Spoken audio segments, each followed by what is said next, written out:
Is Trump trying to force his cabinet nominations through without Senate approval? Would we expect anything less? It's 2024, so I think I just answered my own question. Trump is like halfway through appointing his cabinet of misfits, or as someone on the internet said, the junk drawer. I can't stop thinking about that. But will Trump actually be able to get any of these people confirmed? So let's just for a moment pretend that this timeline is actually going to follow the rules of history and decorum, and let's talk about what the confirmation process might look like for someone like Trump. Quick recap. The president heads the executive branch, which is full of many federal agencies. The president is responsible for like thousands of appointments in these federal agencies, although he himself, Trump in this case, wouldn't pick them all individually. His staff would do a lot of that. So he's going to do the major appointments. So for instance, he's going to appoint somebody that would oversee the Department of Justice, the Attorney General, all the departments of the military, the Secretary of Defense, Director of National Intelligence to oversee the dozens of spy networks we have. Not everyone the president appoints needs Senate approval. So for instance, his chief of staff will not need to be confirmed by the Senate, but all of these people listed here will. Presidents usually pick people that are going to be confirmed because it's embarrassing if there's a confirmation hearing and your candidate doesn't get the votes to be confirmed. So most presidents are going to be assured ahead of time that their candidate will in fact have the votes to get a confirmation. The last time a candidate didn't get the confirmation was back during Bush Sr. He tapped a former Texas senator, congressman, John Tower, to be Secretary of Defense. But John Tower had a record of womanizing and excessive drinking and was under investigation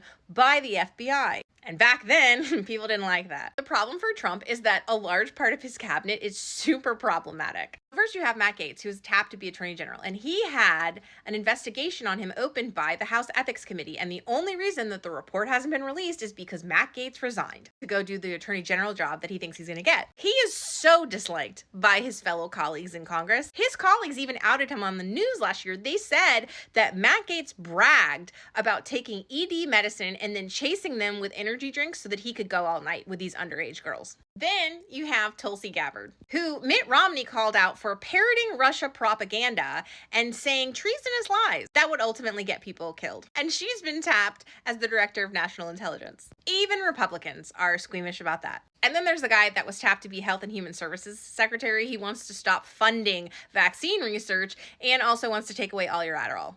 Actually, any of your antidepressants and send you to wellness camps. I don't know who's going to pay for that, but if it's a spa, sign me up. And I'm a mom of 2 neurodivergent children. If you're going to make my meals every day and send me to yoga in the morning, I will consider it.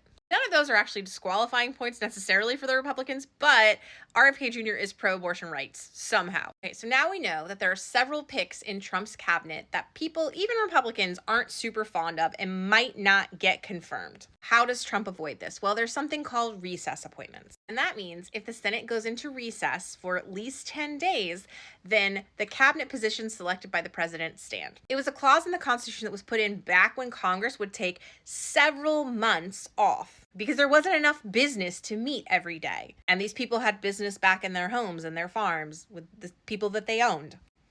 But in current times, the Senate typically does not recess that long. They have something called a pro forma session where somebody will come and like bang the gavel, but they don't actually do any legislative business. That is if the Senate chooses to recess. Now, if they don't choose to recess, technically Trump can force them to recess. And the way he can do that is if both the House and the Senate disagree about when to recess, then the president can step in and force them to adjourn. But that would mean that the House of Representatives would have to put in a request for adjournment and that the Senate would have to deny the request for adjournment. And many people believe that House of Representatives Speaker Mike Johnson doesn't have enough of a lead, a majority, to do that, to request that, knowing that Trump wants him to do that so that Trump can adjourn both houses so that his cabinets can stand, his cabinet confirmations can stand. The reason Trump wants to use this constitutional clause for the recess appointments is because a lot of Republicans don't like his pick, even the incoming Republicans to the Senate. It's never been done on this scale in modern times, but that doesn't mean Trump wouldn't do it. I don't think it's likely,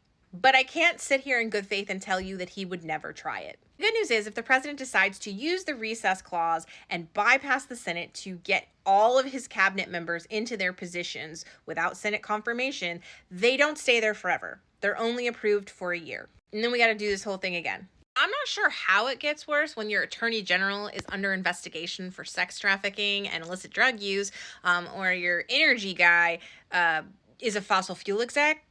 I don't know how it gets worse, but I feel like 2025 wants to show us.